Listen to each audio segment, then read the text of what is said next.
예, 저희가 또 블록체인과 암호화폐 관련해서 특집 시간 계속 마련해 드리고 있습니다. 그리고 방금 보신 것처럼 오늘은 ICO에 대한 이야기들 한번 해보도록 할 텐데요. 역시 여러분들도 언론 보도를 통해서 많이 들었던 단어이긴 한데 약간 생소할 수도 있고 좀 약간 뭉뚱그려서만 아실 수도 있을 것 같습니다. 그래서 오늘 관련 내용 면밀히 파보도록 하죠.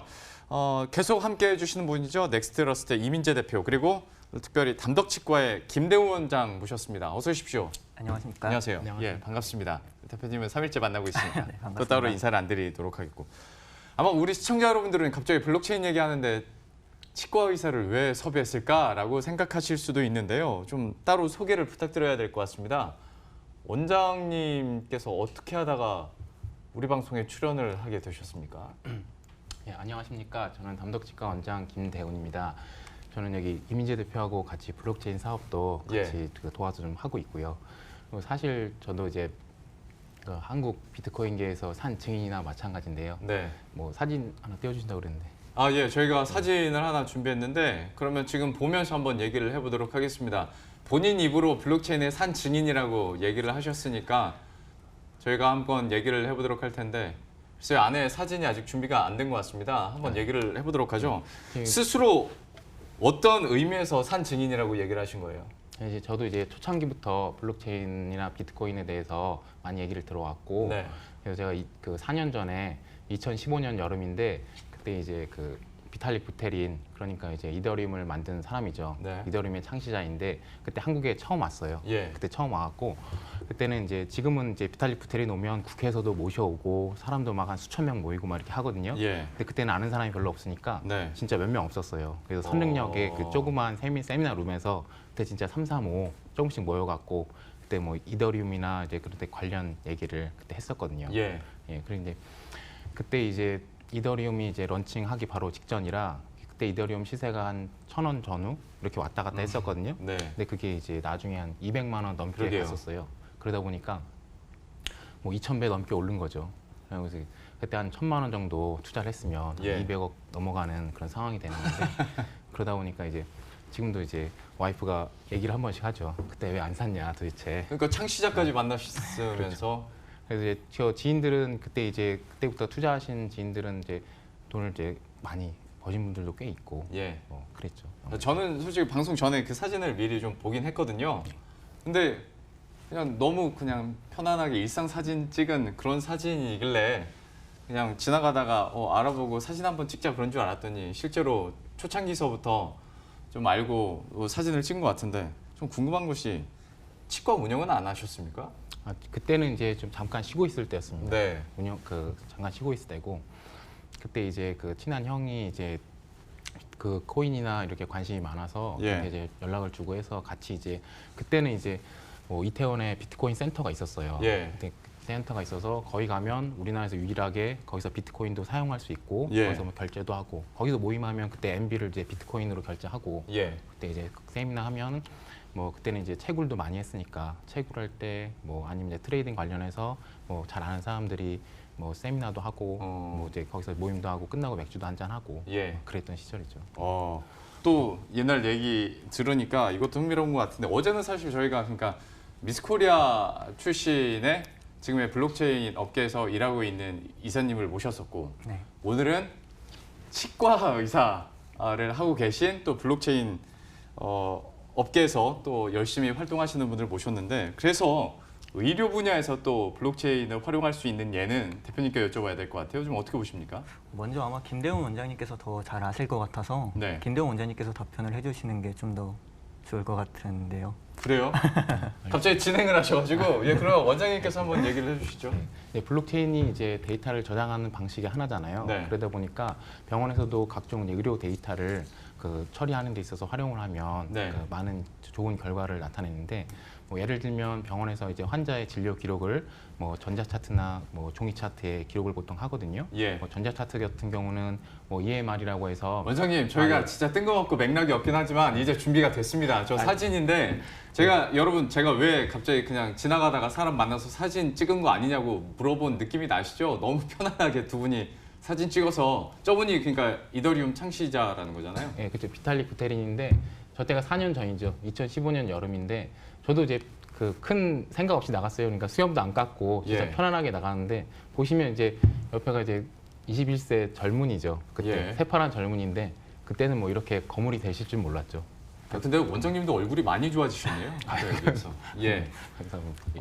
하던 얘기 그러면 계속 이어가 보도록 하겠습니다. 그 의료 분야에서 블록체인 활용 얘기하다가 제가 중간에 끊어서 다시 좀 설명을 해주시겠어요? 네, 그래서 이제 그 병원에서 하는 이제 환자의 진료 기록을 뭐 전자 차트, 뭐 EMR이라고 하는데요, 전자 의무 기록 예. 그렇게 이제 기록을 해서 관리를 하는데 이 기록 자체를 뭐 환자의 이제 보안성이나 이런 부분도 있기 때문에 병원마다 따로따로 관리를 해요. 그러다 보니까 다른 병원하고 공유가 전혀 안 되는 거죠. 예. 그래서 쉽게 예를 들면 뭐 A 병원에서 CT를 찍었어요. 근데 B 병원을 가면 CT를 또 찍어야 돼요, 무조건. 왜냐면 정보가 공유가 안 되니까. 그렇죠.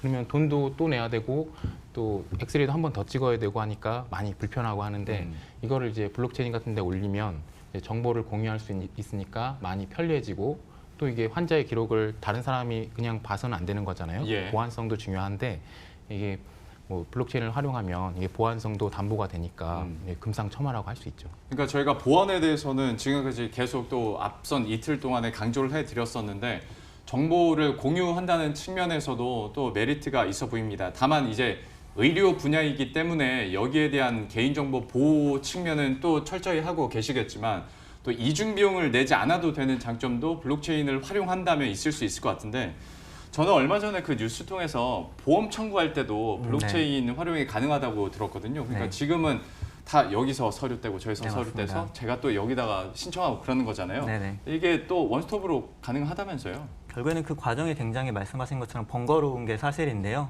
어제 말씀드린 스마트 컨트랙을 이용하면은 네. 그 과정을 자동화할 수 있거든요. 그럼 지금에 드는 그런 시간이나 비용 같은 거를 상당 부분 아낄 수 있을 것 같습니다. 예. 역시 뭐 이게 글쎄요. 아직도 많은 분들이 비슷한 의문은 가질 수 있을 것 같습니다. 지금의 빅데이터와 블록체인 활용이 얼마나 크게 다르냐. 이거는 시간이 흘러가면서 그 결과적으로 물론 너무 다른 개념이기도 합니다만은 좀 시간이 흘러가면서 증명이 될 것 같은데 본격적으로 오늘 하려던 그러면 ICO 얘기를 먼저 해보도록 하겠습니다. ICO가 뭔지부터 한번 설명을 해주시고 상황이 어떻게 급변했는지 한번 이야기해 볼까요? ICO 자체는 이유가 이니셜 코인 오퍼링이라고 해서요. 우리가 증시에서는 마치 IPO를 통해서 자금을 모집하는 것처럼요. 그 암호화폐 회사가 암호화폐를 발행을 해서요. 예. 그거를 대중들한테 팔아서 자금을 모집하는 행위를 얘기를 합니다. 뭐 일종의 크라우드 펀딩이라고 보셔도 될 것 같아요. 네. 2017년에 암호화폐 시장이 급격하게 성장을 하면서 그런 암호화폐 ICO를 했던 기업들 또 거기에 투자했던 투자자들이 소위 ICO 대박 행진이 이어졌는데요. 네. 우리 암호화폐 기업들이 대부분 극초기 단계의 기업들이 많다 보니까 다른 분야로 자금을 조달하기 쉽지 않은 게 현실입니다. 예. 그럴 경우에는 ICO를 통해서 프로젝트에 필요한 자금을 모집할 수 있는 장점이 있는데 아무래도 문제는 물론 최근에 피크에 비해서 ICO가 많이 줄어들긴 했어도 네. 지금도 뭐 매달 뭐 몇천억 원, 몇백억 원의 ICO가 발행이 되긴 합니다. 문제는 2018년이죠. 우리 암호화폐 시장이 침체기에 접어들면서 예. 암호화폐 ICO에 투자를 했던 투자자들이 손실이 매우 커졌고요. 네. 또 이런 암호화폐 ICO 붐에 편승을 해서 실제로는 사업을 영위할 역량이 안 됨에도 불구하고 단순히 돈을 모았다가 사라지는 그래서 그런 사례들이 너무 많아서 사회적인 그쵸. 뭐 이슈로까지도 얘기가 되고 있습니다. 그러게요. 원장님 그 ICO 관련해서는 뭐 물론 붐도 됐었지만 먹튀 경우도 좀 있었잖아요. 이것 때문에 정부에서도 계속 좀 제재를 하고 있는 부분이기도 하고 많은 분들이 이제는 약간 좀 의구심도 드는 부분이기도 한데 그 ICO 이게 제대로 된 건지 아니면 이거 좀 불안한 건지 어떻게 구별할 수 있는 방법이 있습니까? 그렇죠. 이제 뭐 ICO하고 먹튀를 하는 경우도 많고 하는데 그래서 제일 중요한 건 팀이거든요. 실제로 이제 프로젝트를 잘 진행할 수 있는지 예. 역량이 있는 팀인지 예. 잘 구별을 해야 되는데 그러다 보니까 저는 리버스 ICO를 추천하는데요. 네. 그 리버스 ICO란 기존에 이제 그 사업을 영위하는 데서 추가적으로 블록체인을 활용을 해서 암호화폐를 발행하는 방식인데요. 그러니까 기존에 다른 사업을 하다가 그렇죠. 기존 사업하다가 예를 들면 쉽게 얘기해서 뭐 카카오나 네이버 예. 같은 데서 코인을 발행해서 사용을 한다. 예. 그러면 뭐 투자금을 가지고 뭐 도망간다던가 뭐 그런 일은 이제 발생하지 그러겠죠. 않겠죠. 예. 아무래도. 예. 그리고 이제 특히 이제 또 국내 프로젝트인데 외국인 팀 멤버들이 들어가는 경우가 또 주의해야 될 상황인데요. 네. 무슨 얘기냐면 이제 외국인 같은 경우에는 이력을 갖다가 뭐 이게 진위 여부를 확인하기가 쉽지가 않거든요. 그러다 보니까 실제로 이제 존재하지 않는 외국인인데 뭐 이력이라든가 사진이라든가 그런 걸 띄워놓고 그런 걸 활용해서 뭐 홍보나 마케팅을 하면서 이제 투자자를 끌어모으고 그런 사례들 같은 경우는 진짜 조심해야 될 상황이죠. 오히려 저는 외국인이 들어가 있으면 좀 있어 보이긴 하더라고요. 그것 때문에 혹하시는 분들도 있는데 오히려 반대 경우가 될 수 있겠네요. 그렇죠. 그런 걸 노리고 이제 그렇게 하는 건데 아무래도 이제 제일 주의해야 되는 경우 중에 하나라고 볼 수 있습니다. 이 부분은 여러분들에게도 좀 팁이 될 것 같습니다. 왜냐하면 저도 어떤 컨퍼런스나 또 블록체인 사업을 영위하는 기업들의 프레젠테이션을 보다 보면 기업에 누가 있는지 어떤 사람이 임원급에 있고 막 이런 거를 꼭 앞에서 소개를 하더라고요. 그래서 저는 처음에 인재들을 굉장히 중요시 여기는구나라고 처음에는 생각을 했는데 오히려 외국인을 그러니까 이제 명함을 내밀면서 또 이렇게 외국인으로 하여금 뭔가 전문성이 있어 보이도록 하는 그 효과는 오히려 조심을 하셔야겠다라는 팁도 전해드리겠습니다. 대표님께서도 뭔가 노하우가 있을 것 같아요. 구별하는 법 뭐가 있을까요? 일단 리버스 ICO를 좀 더 자세히 설명을 드리면요. 물론 카카오가 본인들의 사업을 하고 있지만 카카오의 클레이튼 같은 경우에는 이더리움 같은 새로운 그 플랫폼 코인을 만드는 작업이거든요. 예. 소위 리버스 ICO 본질하고 가까운 거는 우리 어제 말씀드린 뷰티 SNS나요. 뭐 왓챠 같은 경우에는 왓챠를 보고 있는 플레이어들에게 토큰을 보상을 해주고 그 토큰을 왓챠를 쓸 때 다시 이용을 할 수 있거든요. 예. 그래서 지금 현재 매출이 일어나고 있는 분야에 암호화폐를 적용하는 게 토큰을 적용하는 게 좀 더 리버스 ICO에 가깝다라고 보시면 될 것 같습니다. 예. 저는 개인적으로는 요즘엔 ICO보다 IEO를 추천을 해드리는데요. 그건 또 뭐예요? IEO는요 간단한 개념입니다. 가운데 E가 익스체인지거든요. 예. 그래서 ICO를 거래소에서 하는 행태를 얘기를 합니다. 네. 그래서 아무래도 우리 개인보다는 거래소에서 그 회사를 판단하기가 좀 더 유리할 거예요. 네. 정말로 사업을 영위할 역량이 되는지, 아까 말씀하신 팀 멤버들이 적당한지 네. 이런 것들을 암호화폐 거래소에서 이미 한 차례 거른 다음에 ICO를 그 안에서 진행을 하게 되거든요. 예. 그래서 앞서 말씀드린 것처럼 ICO가 최근에 성과가 좀 많이 부진했는데요. 지금 화면에서 보이는 IEO들은 성과가 굉장히 좋습니다. 뭐 10배 이상 상승한 코인이 있고요.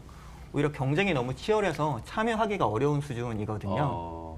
그래서 특히 암호화폐 되게 초창기에 투자하시는 분들이라면은 암호화폐 투자 기업을 고르는데 조금 어려우실 테니까 이렇게 암호화폐 거래소가 한 차례 걸러준 그런 기업들 투자하시는 것도 좋은 방법이 될 것 같습니다. 원장님, 우리 이 대표님은 3일 동안 저랑 함께해서 제가 얼마나 딴지를 거는지는 대표님 아실 텐데 원장님은 처음이실 것 같습니다. 제가 딴지 하나만 걸어보면 IEO 얘기했지 않습니까, 대표님이? 근데 물론 가상화폐 ICO로 해서 우리가 검증을 하기 힘들기 때문에 뭔가 이제 검증할 수 있는 장치로 IEO 한다는 건 이해는 갔는데 거래소가 먹칠하는 경우도 있었잖아요. 그렇죠. 많죠. 그러면 이 IEO도 그냥 다 믿기는 좀 힘든 거 아닙니까? 그렇죠. 이제 거래소에서 아무래도 그 원화와 그 암호화폐 교환도 일어나고 네. 하다 보니까 뭐 IEO뿐만 아니라 암호화폐를 투자할 때도 다 거래소에서 돈을 넣고 투자를 하고 하는 거니까 거래소가 먹튀를 한다든가 해킹을 당하든가 뭐 이렇게 되면 뭐 투자자들의 투자금은 뭐 찾을 수가 없는 그런 이제 안타까운 상황이 연출되고 하는데요. 예. 그래서 아무래도 이제 거래소의 선택에 매우 신중을 기해야 되는데 제일 중요한 것 중에 하나가 충분한 자본금이 확보가 되어야 그래야 이제 고객들의 예탁금을 충분히 잘 보호를 해줄 수가 있고 예. 또 이제 거래소는 항상 해킹 위험에 노출돼 있다 보니까 뭐 아무래도 거래소의 보안 수준이 충분해야 그런 부분도 담보를 할 수가 있습니다. 그래서 이제 올해 초에 그 과학기술정보통신부에서 거래소들의 그 보안 수준에 대해서 그 점검 사항에 대해서 그 보도 자료가 나와 있는데 예. 그것을 참고하시면 참 좋을 것 같습니다. 예, 거래소에 대한 또 우리가 다시 한번 파악을 해야 될 필요성도 있어 보이고 저도 그 뉴스 나온 것들을 생각해 보자면 거래소에서 뭐 해킹도 있었고 내가 돈을 빼내고 싶은데 돈을 못 빼는 경우도 있었잖아요. 이것도 주의를 해야 될 것 같은데 거기에 대해서는 좀 어떻게 대응을 할 수 있을까요? 일단 최근 자발적으로 암호화폐 자기 거래소들의 상태나 자신들이 보유하고 있는 상장된 코인들에 대한 정보를 예. 공시하는 거래소들이 굉장히 많이 늘어나고 있습니다. 개인적으로는 굉장히 바람직한 방향이라고 생각을 하고 있는데요. 예.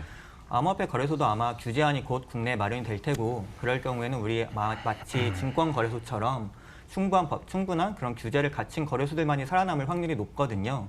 그래서 고객 정보 확인 의무라든지 자금 세탁 방지 이런 것들을 선제적으로 갖추고 있는 거래소들을 이용하시는 것을 추천을 드리고요. 말씀하신 것처럼 암호화폐 입출금이 중단이 되어 있는 거래소들이 많은데 주로 중국계 거래소들이 그런 일들이 많이 발생을 합니다. 근데 그런 경우에는 사실 우리 암호화폐나 블록체인 기술과는 상관없이 일종의 사이버 도박과 다를 바 없는 행위거든요. 예. 그래서 열심히 암호화폐 거래를 한 다음에 내가 정작 암호화폐를 출금하고 싶을 때 그때 뭐 거래소 내부 사정으로 출금이 불가능합니다. 뭐 이런 메시지가 많이 뜨고 있어요. 예. 그래서 그런 거래소들은 좀 필수적으로 좀 거르는 게 필요할 것 같습니다. 근데 참 생각해보면 아이러니해요. 블록체인의 강점이 어떤 해킹이나 이런 거에 그러니까 보안에 있어서 강점을 가지는 하나의 장점이 있는데 오히려 거래소가 해킹의 위험에 놓여 있다 보니까 많은 분들이 여기서 좀 돈을 물리는 경우도 있었지 않습니까? 여기에 대해서는 충분히 보안 사안이 필요할 것 같고 저희가 오늘 원고상에서 준비한 내용은 이게 답니다. 근데 이제 5분 정도가 남아서 이제 진짜 투자 얘기를 잠깐 해보도록 할 텐데 제가 원장님께 워낙 원론적인 얘기를 많이 들어가지고 직접 어떤 투자 이야기나 그리고 지금까지 몸소 체험한 유의사항들이 있을 거라고 생각을 해요. 뭐 언제나 지금까지 다 잘 된 건 아닐 것 같아서 원장님께서 지금까지 어떤 블록체인이나 가상화폐 투자를 하면서 있었던 뭐 에피소드랄지 아니면 유의사항이 있다면 우리 시청자분들에게 한번 정리를 해주시죠. 저기 이제 아까도 말씀드렸지만 저는 이제 그 지인들하고 이제 초창기부터 그 블록체인과 코인에 대해서 접했다 보니까 솔직히 기회가 이제 많았는데 예. 이제 그때는 그러니까 그거는 이제 지금 와서 그런 거고 이제 그때 같은 경우 아까 말씀드렸던 그 비탈리 부테린이 왔을 때라든가 그때도 실제로 이제 비트코인이 2013년도 말에 1,000불을 넘게 그 고점을 찍고 한 2015년 초반까지는 1년 반 동안 계속 이제 그 대세 하락이었거든요. 예. 그러니까 1,000불 넘어갔다가 1년 반 만에 한 100불대까지 왔어요. 그러니까 뭐 지금은 비트코인으로 이제 돈을 번 분도 많고 하지만 그때는 뭐 코인을 하고 있는 사람들은 다 손해를 보고 있는 상황이에요. 예. 왜냐면 1년 반 동안 8, 90% 빠져버렸으니까. 예. 네, 그런 상황인데 그때는 이제 뭐 이게 과연 다시 갈까, 다시 올라갈까, 이제 한 가닥 뭐 희망만 안고 있는 그런 상황이었는데, 근데 이제 지금 시간이 지나서 생각해 보니까 이제 정말 이제 수익을 보고 그때 돈을 번 사람들은 그때 그러니까 절망적인 순간에 투자를 예. 했던 사람들이 예. 그때 정말 이제 돈을 많이 벌었죠. 저희가 그 유튜브 채팅창을 몇 개 봤더니 그 아까 이더리움 얘기하셨지 않습니까? 예. 200배 오른 거 예, 갖고 2,000배 올랐죠. 2,000배 오른 2,000배 거. 넘게 올랐죠. 원장님도 대박 날 수 있었을 텐데 못 났다고 아쉬워하시는 분들도 있고 혹시 그 요즘에 그러면 보고 계신 예. 가상화폐 종류랄지 거래소 좀 있습니까? 검증 가능한 곳으로? 거래소는 아무래도 이제 뭐 국내에도 뭐 좋은 거래소가 많이 생겨서 예. 뭐 국내에서 이제 메이저 거래소를 이용하시면 크게 문제가 되지는 않으실 것 같고 예. 전에 이제 초창기에는 뭐 국내 거래소가 거래량도 얼마 안 되고 하다 보니까 미국 쪽으로 가서 이제 거래를 하기도 하고 많이 했거든요. 네. 그때 많이 하시던 분들은. 근데 요즘은 뭐 국내도 좋은 거래소가 많아서 뭐 메이저 거래소를 이용하시면 크게 문제는 없을 것 같습니다. 지금 저희가 예. 거래소 관련해서 한 가지 말씀을 드리고 싶은 게요. 지금 구글 같은 데서 국내 암호화폐 대형 거래소를 검색하시면은 피싱 사이트가 상단에 뜨게 되거든요. 예. 그 URL을 조금 바꿔서 계속 광고를 올리기 때문에 막기가 불가능합니다. 그래서 굉장히 조심을 하셔야 되는데 개인적으로 드리는 팁은 뭐 인증받은 그런 어플리케이션을 이용하신다던가요. 예.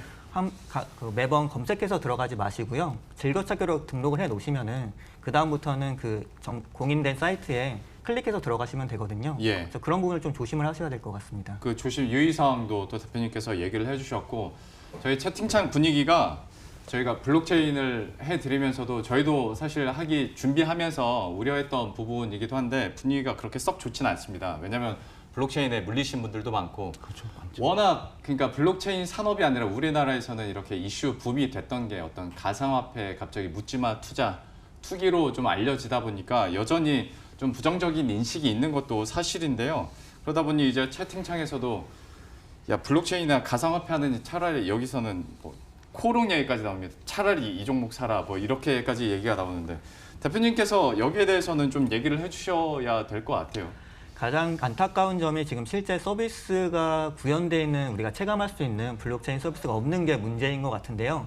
개인적으로는 올해나 내년이 그 원년이 될 걸로 보고 있습니다. 제가 세미나에 참석을 해보면은 과거에는 되게 개발자들 위주였는데 지금은 실제로 서비스를 경험해봤던 그런 분들이 이 암호화폐 미드업에 참여를 하고 계시거든요. 그래서 그런 분들이 개발한 서비스들은 실제 우리가 체감할 수 있는 서비스가 올해나 내년 중에는 굉장히 많이 나오지 않을까 생각을 하고 있습니다. 예, 저희가 어떤 블록체인과 가상화폐에 대해서 계속 접근을 하고 만약에 투자를 하신다면 유의사항 그 팁들까지 얘기를 해드리고 있는데요. 내일이 이제 마지막 날이 될 것 같습니다. 언젠가는 여러분들에게 또 피가 되고 살이 될 정보들이기 때문에 한 4일 동안 저희가 계속 한번 파보도록 하죠. 오늘은 여기서 인사를 드리도록 하겠습니다. 넥스트러스트의 이민재 대표, 담덕치과의 김대웅 원장과 함께했습니다. 고맙습니다. 네, 그럼 저희도 여기서 인사드리도록 하겠습니다. 식사 맛있게 하시고요. 또 이슈들이 많기 때문에 오늘 끝까지 또 시장 전략도 잘 짜가시길 바라겠습니다. 저희들은 내일 이 시간에 다시 찾아뵙도록 하겠습니다. 시청해주신 여러분 고맙습니다.